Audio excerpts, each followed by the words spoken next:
तर बंदूकराशी संबंधित शिर्डी जमीन गैरव्यवहार प्रकरण बंदूकराच्या वकिलांचा न्यायालयामध्ये जोरदार युक्तिवाद।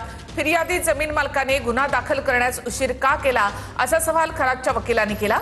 5,52,00,000चा व्यवहार झाला। सर्व पैसे खरातने फिर्यादीच्या खात्यामध्ये वर्ग केले असं वकिलांनी म्हटले।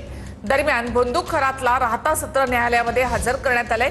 खरातला 7 दिवसांची कोठडी देण्याची मागणी पोलिसांनी कोर्टाकडे केली आहे।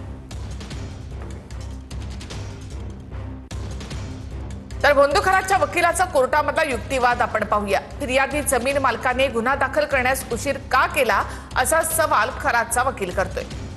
बंदूकराशी संबंधित शिर्डी जमीन गैरव्यवहार प्रकरणी वकिलाने कोर्टामध्ये हा सवाल केलाय। जमीन व्यवहाराचे 5,52,00,000 रुपये खरातने फिर्यादीच्या बँक खात्यामध्ये पाठवले आहे। फिर्यादीने कर्ज फेडण्यासाठीच हा बनाव रचल्याचा आरोप खरातच्या वकिलांनी केलाय। फिर्यादीच्या जमीन व्यवहारामध्ये बळजबरी करत कुठल्याही सह्या घेतल्या नाहीत असा दावाही बंधूच्या वकिलांनी केलाय।